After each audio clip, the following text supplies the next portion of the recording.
Hello dear student, आज हम आपका जो +2 क्लास है उसका आर्ट में ज्योग्राफी जो आपका सब्जेक्ट है उसके अंदर जो पहला लेसन है उसके लिए सेकंड पार्ट का आज ये आपका लेक्चर होगा।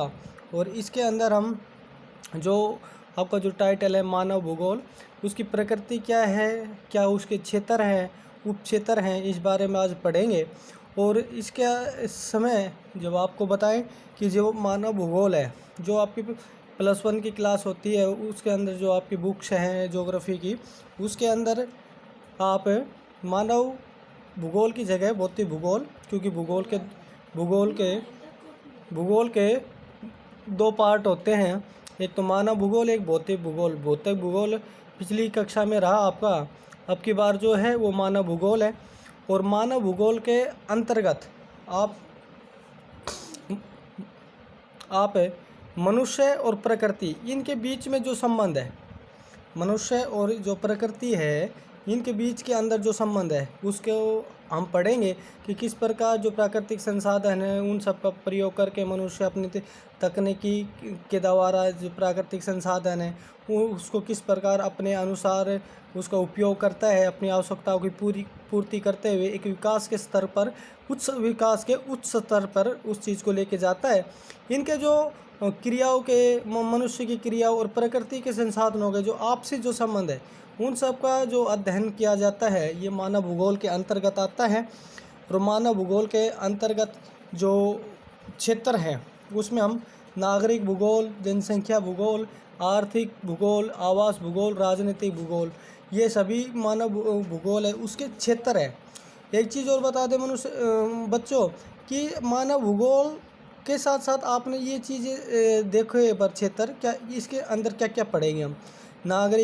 नागरिक मनुष्य हैं और जहाँ की भौगोलिक स्थिति मनुष्य के अनुकूल होगी वहाँ जनसंख्या ज़्यादा होगी, और जहाँ के मनुष्य के अनुकूल भौगोलिक परिस्थिति ना होगी फिर भी मनुष्य अपनी शक्ति, अपनी तकनीकी और अपनी विद्वत्ता, अपनी नॉलेज के स्तर पर वहाँ पर ऐसा भौगोलिक जो कंडीशन है उनको चेंज करके अपने अनुकूल बनाता है। ये आगे जब हम पढ़ेंगे तो सारी चीज़ें विस्तार से पढ़ाएंगे। जनसंख्या के अध्ययन, वितरण, कहाँ पर जनसंख्या ज़्यादा है, कहाँ पर कम है, जहाँ पर जनसंख्या ज़्यादा है वहाँ पर किन किन चीज़ों की जो मनुष्य की जो आवश्यकता की चीज़ है उनका कैसे विकास होता है और क्यों वहाँ पर जनसंख्या बढ़ती है। ये आपका जो सेकंड लेसन रहेगा उसमें जनसंख्या वितरण के बारे में हम पढ़ेंगे। आर्थिक गतिविधियाँ जो मनुष्य के औद्योगिकरण है जो आप पढ़ोगे, प्राथमिक क्रियाएं क्या होती है जो मनुष्य जिनका सीधा उपयोग करता है, या द्वितीय क्रियाएं ये होती हैं जिनके द्वारा मनुष्य प्रकृति ने जो चीज़ बनाई है उसको तकनीकी के माध्यम से एक नया रूप प्रदान करके और बाज़ार में अपनी आवश्यकता को अनुसार तैयार करके बाज़ार में जिसको मार्केट में उतारता है, वो सभी क्या आएगी, द्वितीय क्रियाएं। आवास, रहने के जो मनुष्य के जो निवास स्थान है उनसे रिलेटेड, राजनीतिक भूगोल भी, ये सारे आपके इस क्षेत्र में आते हैं। और इस क्षेत्र में आने के साथ साथ ये आपका अध्ययन का विषय भी रहेगा इसे मानव भूगोल के प्रकृति और क्षेत्र में। इसी के साथ साथ बच्चों एक चीज़ और है जो आपका ये मानव भूगोल है, इसके अंदर ये 3 विचारधाराएं काम करती हैं। इन लोगों ने, या फिर जिस प्रकार इतिहास लिखने वाला इतिहासकार होता है और जो गणित के बारे में नॉलेज रखता है वो गणितज्ञ होता है, मैथमेटिशियन होता है। जो साइंस के बारे में नॉलेज रखता है या साइंस के बारे में जो बताता है वो साइंटिस्ट होता है। उसी प्रकार जो भूगोल के बारे में बताएगा उसको भूगोलवेत्ता कहेंगे, या जो ज्योग्राफी के बारे में बताएगा उसको ज्योग्राफर कहेंगे।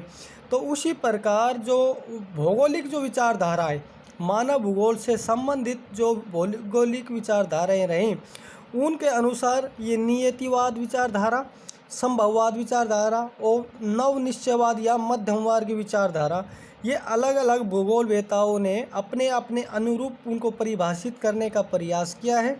और प्रयास करने के साथ साथ उन्होंने ये बताया है कि किस प्रकार मनुष्य का और प्रकृति का संबंध है और समय के साथ साथ किस प्रकार प्रकृति पे के अनुसार मनुष्य चलता है या प्रकृति को अपने अनुसार ढालता है। ये सारी चीज़ें हम इस अध्याय में पढ़ेंगे। तो बच्चों नियतिवाद, नियति आपको पहले बता दूं नियति का मतलब क्या होता है। नियति का बच्चों मतलब ये होता है किस्मत या भाग्य, या फिर जो जैसा माहौल है उसके अनुसार अपने आप को ढालना, या फिर ये मान लेना ये तो भाई हो गया। जैसे कई बार को काम हो जाता है तो ये नहीं कह देते भाई क्या कर मार तो किस्मत में यो ही तो, मतलब प्रयास न करते हुए, या चाहे उसके लिए ज्ञान ना हो, चाहे आपके पास तकनीकी ना हो, या वो काम करने में आप असमर्थ हो, तो आप इसलिए ये कह देते हो कि भाई यो तो किस्मत में था ही। उसी प्रकार जब मनुष्य आदि मानव था, अब है आधुनिक मानव, और जंगलों में जब रहता था उसको कहते हैं आदि मानव। तो जो नियतिवाद है उसके अंदर ये कहा गया है कि जो मनुष्य है, जो आदि मानव था या फिर जिसका बौद्धिक स्तर कम था, तो वो प्रकृति के अनुसार अपने आप को तैयार करता था। प्रकृति ने जैसे माहौल बना दिया उसके अनुसार ही अपने आप को ढाल लेता था, उसके विपरीत कोई काम नहीं करता था। तकनीकी का जो स्तर उस समय रहा, नियतिवाद के बारे में अगर बात करें तो इसके बारे में ये कहते हैं कि तो तकनीक का ज्ञान था मनुष्य को, टेक्नोलॉजी की नॉलेज वो सामान्य थी, उसमें उसको किसी विशेष तरह का ज्ञान नहीं था।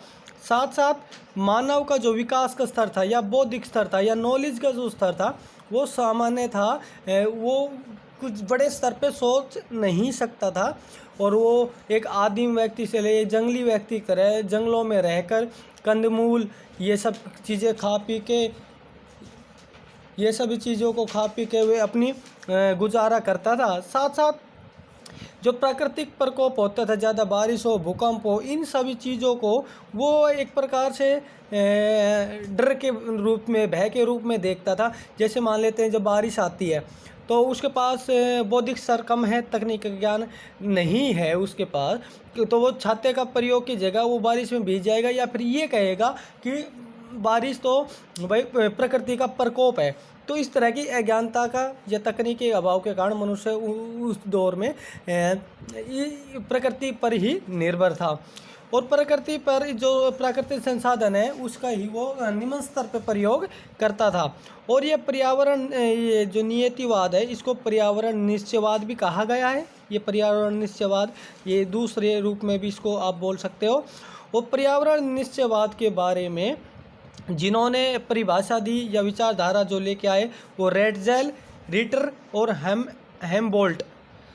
रेडजेल, रिटर और हेमबोल्ट ये तीन भूगोलवेत्ता हुए जिन्होंने इस भौगोलिक विचारधारा या नियतिवादी विचारधारा को पोषित किया, या जनक थे, या फिर इस विचारधारा का इन बाकी के लोगों ने समर्थन किया। ये तो बच्चों आया नियतिवाद। अब बात करते हैं संभववाद। संभववाद, संभववाद है इसके जो जनक है, जनक संभववाद है इसके जनक, इसके जनक विडाल डा विलास, विडाल डा विलास नाम के एक भूगोलवेत्ता हुए, ज्योग्राफर हुए, उन्होंने इस संभववाद के बारे में बताया। तो बच्चों जिस प्रकार हमने नियतिवाद के बारे में पढ़ा कि नियति मतलब किस्मत होता है, जिस तरह का माहौल बना अपने आप को उसी तरह डालना। अब बात करते हैं संभववाद।